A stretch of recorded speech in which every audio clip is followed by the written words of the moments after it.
My unfaithful wife forgot to lock her phone. What I discovered inside made me vanish from her life completely. I'm a hydrogeologist. My profession is built on tracking hidden contamination that seeps underground, slowly poisoning everything it touches. The cruel irony? I never saw the corruption leaking into my own marriage until it was already beyond repair. But when the truth finally surfaced, I didn't break down. I didn't explode. I did exactly what I've been trained to do: contain the spill, record the evidence, and eradicate the source. October 3rd, 10:47 p.m. That was the moment it all shifted. Sonia had just returned from what she claimed was inventory night at the restaurant. She was a sommelier, or at least she used to be. But I'm getting ahead of myself. She went straight to the shower, leaving her phone abandoned on the kitchen counter. Unplugged, screen glowing, completely unlocked. I wasn't snooping. I was actually reaching for my work tablet when her phone buzzed. A preview popped up. Can't stop thinking about this afternoon. You taste better than any vintage. The sender was saved as Dustin Wine, dist. My hands didn't tremble. My heartbeat stayed steady. I lifted the phone with the same measured precision I use while drawing groundwater samples from contaminated soil. What I uncovered in the next 20 minutes was undeniable proof of a 7-week affair: photos, videos. In our bed, on our couch, with the wedding crystal weed unwrapped together. And the texts, they were worse than the images. She had ridiculed me, shared private details about my family, my schedule, even mocked my grandmother's passing. She called me predictable, obsessed with dirt and water, too wrapped up in work to notice her betrayal. She was wrong about that last part. Dustin wasn't some wine distributor. A quick search showed he was a freelance photojournalist, specializing in environmental exposés. They had met while he was covering a piece on eco-friendly wineries. The messages revealed he had been squeezing her for inside information about my EPA contacts, about my current contamination report that could cripple a major industrial corporation. I placed her phone back exactly as I found it, same angle, same spot. Then I went into my office and started planning. In my line of work, emotion clouds judgment. When you discover benzene in groundwater, you don't panic. You document, analyze, contain, and remediate. This was no different. Step 1. Preserve evidence. I waited until she was out cold. She always drank too much after her so-called inventory nights. Once her snoring kicked in, I retrieved the phone again. Every message, every image, every video. I captured them all. Screenshots uploaded to 3 different cloud drives. I even sent copies to my brother, a family lawyer out of state. The metadata sealed the case. Timestamps matched perfectly with my absences on field assignments. Every time my truck pulled out, Dustin pulled in. October 4th, Friday. I followed routine like nothing had changed. Kissed her goodbye, 3 seconds, same steady pressure, just like always. She said she had a certification class that weekend. I told her I'd be collecting samples at the Riverside site. Both of us lying, our stories neatly aligned. But instead of Riverside, I drove to the credit union. Our joint investment account, $47,000, completely legal to withdraw since both our names were on it. I moved every cent into an account she didn't know existed. Then I went to another bank and opened a safety deposit box for my grandmother's jewelry, the same heirloom Sonia had been eyeing since the funeral. That afternoon, I met the divorce lawyer my brother had recommended, Fletcher Hoffman. He had the look of a man who lived off other people's misery and savored every second of it. I laid the evidence before him. He grinned. Not a kind smile, but sharp, predatory, like a shark about to strike. "Infidelity clause in your prenup," he said, tapping the contract. She insisted on it, ironically. Maybe she thought I'd be the liability. But this wasn't going to be messy. It was going to be surgical. That evening, I came home carrying flowers. Sonia laughed in delight, snapping photos for Instagram with some shallow caption about unexpected romance. I grilled salmon, opened a $200 bottle of wine she'd been saving, and we shared dinner. Later, we slept together. I wanted her to remember that night, the last time she would ever feel safe in our marriage. October 5th, Saturday. She left for her so-called certification class at 9 a.m. That gave me 4 hours. The movers arrived at 9:30. I had already tagged everything that belonged to me with tiny colored stickers weeks earlier during my evidence-gathering phase. My clothes, my gear, the furniture I'd inherited, my books, half the kitchen supplies I had contributed to the marriage, all marked, all mine. By 1 p.m., the house looked like someone had carved my life out of it. Hollowed, but precise. I changed the locks myself. YouTube makes it simple. Reset the garage code. Removed her from my life insurance, emergency contacts, and retirement beneficiaries. All done through online portals in minutes. I canceled every shared credit card, leaving her with only the accounts in her name. I even switched carriers and changed my phone number. At 1:30, the scheduled detonations went off. The first email, addressed to her restaurant's management, contained spreadsheets I had compiled from her own careless admissions and texts with Dustin. She had been sneaking bottles home for their trysts. Not a fortune, maybe $2,000 over 2 months, but enough to get her fired. The second email went to the Court of Master Sommeliers. Evidence showed she'd been sharing confidential testing material with Dustin in exchange for his help cheating on her advanced certification exam. The third went to her parents. Every message, every screenshot. All of it. Set to arrive Monday morning.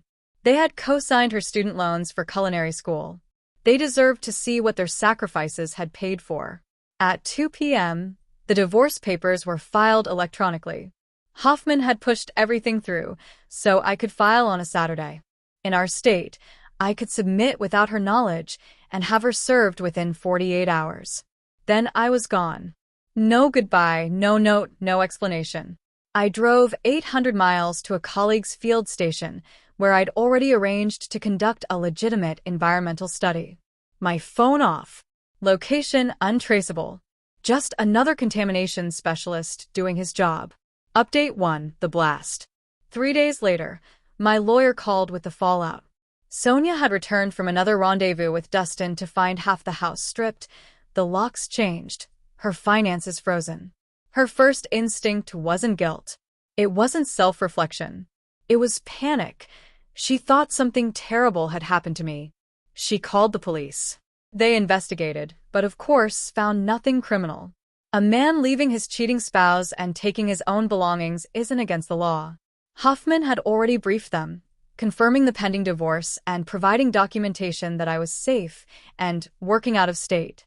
The police told her plainly, civil matter. Not their concern. Monday morning, her world caved in. The restaurant manager pulled her into the office at 11 a.m. Security footage showed her walking out with wine bottles on the nights she'd bragged about in texts.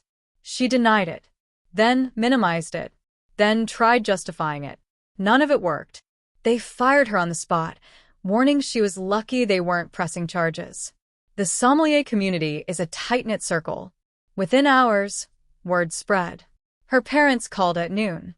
Her father, a construction foreman who had worked overtime for years to pay her tuition, asked once if it was true. When she admitted it, he went silent. Her mother cried. They didn't disown her, but the disappointment cut deeper than anger ever could. That afternoon, the Court of Master Sommeliers issued a notice, her certification suspended pending investigation. 3 years of hard work, wiped out. As for Dustin, the self-styled investigative journalist, he got a cease and desist letter from my company's legal team, using bedroom pillow talk to gather EPA intel counts as corporate espionage. His editor dropped him within a week. He tried calling Sonia, but now she was toxic, radioactive. He blocked her number. She attempted to contest the divorce, claiming abandonment. Hoffman dismantled that instantly with the prenup's infidelity clause and my extensive evidence. She argued for half of the joint investment account. Technically, the claim was valid, but to pursue it, she would have had to explain why hotel charges and secret rendezvous justified her share. Her bargain basement lawyer told her to settle, take the car, still under 2 years of payments, keep her personal belongings, and walk away. She refused at first, convinced she could win sympathy. Then I revealed my ace. Dustin had been recording some of their encounters, without her knowledge, I only found out about it because of my company's investigation into his attempted corporate espionage. On Dustin's cloud drive, he had stored videos, footage he intended to use as leverage if necessary. My company's legal team secured them during discovery. I never released them. I didn't need to. The simple fact that those recordings existed, that her humiliation lived on some server, was enough to break something inside her. She signed the divorce papers. Update 2. The aftermath. I'm writing this from my new office, 1,200 miles from the house we once shared. Head of Environmental Assessment, Western Division. The promotion came after my work on the Riverside site uncovered contamination that saved the state from a billion-dollar disaster. Funny how quickly clarity returns when you're not being dragged down by a crumbling marriage. Sonia landed a job as an assistant manager at a chain restaurant. No expertise required, just scheduling shifts and tracking inventory. She moved back in with her parents, sleeping again in her childhood bedroom. I didn't learn this by checking up on her. Her mother reached out, apologizing for raising a daughter capable of such betrayal. I thanked her, told her none of it was her fault, and we haven't spoken since. The house sold quickly. The market was strong, and I had kept it in excellent condition. Sonia tried to argue for half the equity, but the prenup's infidelity clause shut that down. Between the sale, the prenup, and the insurance payout from my grandmother's estate, finally, through probate, I was set up securely in my new city. Then came the revelation during divorce discovery, emails between Sonia and Dustin. Their plan had been to wait until my grandmother's inheritance cleared, then she'd leave me, filing for divorce under the guise of emotional neglect. Meanwhile, Dustin would publish a fabricated exposé about my company's supposed environmental cover-ups, built from her half-baked misunderstandings of my work. Together, they drained me financially while parading her as the wounded victim. They underestimated me. Both of them. Dustin is now drowning in lawsuits, 3, to be exact. My company, for attempted espionage. The EPA, for interfering with federal investigations. And 2 publications for falsified sources that had to be retracted. His career as a photojournalist is finished. Last I heard, he was running a print shop. As for friends, some reached out, curious about my side of the story. I kept it simple. She cheated. I left. We divorced. No extra details, no drama. Those who pushed for more were blocked. The ones who respected my boundaries are still in my circle. Natural selection. My brother once asked if I felt anything, rage, sadness, satisfaction. I told him the truth. I felt clean. Like I had decontaminated a site and could finally mark it safe for future use. Update 3. 6 months later. Final update. This will be the last time I write about it. The chapter is closed. Yesterday, after 6 months of silence, Sonia sent me an email. I'll share it here, unedited except for names. Hector. I know you'll probably delete this, but I need to say it. I ruined everything. I threw away 7 years for nothing. Dustin used me to get to you, and I was too blind and selfish to realize it. I'm not asking for forgiveness. I don't deserve it. I just want you to know I finally see what I lost. You were building something real while I was playing games. You planned our future while I destroyed it. Looking back, I know now you knew. The flowers, the wine, the dinner. You were saying goodbye, weren't you? Giving me one last memory before tearing it all away. That haunts me more than anything. You didn't scream. You didn't fight. You simply erased me. Like contamination. I work at Applebee's now. I watch couples share wine I can't even pronounce anymore, and I think about what I had, what I destroyed. I'm in therapy, not for you, but for me. To understand why I threw away someone who loved me for someone who only used me. I hope you're happy in your new life. Truly. Sonia. I read it once. Then I deleted it. No reply. No closure needed. My life has moved forward. I now oversee contamination projects across 3 states, pioneering new protocols that could reshape how groundwater pollution is handled. My work is published in journals I once dreamed of contributing to. I'm dating someone new, Nora, a geological engineer. She understands soil samples. She respects boundaries. On our 4th date, I told her everything. She appreciated the honesty and the clean cut from my past. We're taking it slow, building something on solid ground. The metaphor isn't lost on me. In my field, we use a method called monitored natural attenuation. You isolate the contamination, remove yourself from the danger zone, and let time and natural processes do the rest. That's exactly what I did with my marriage.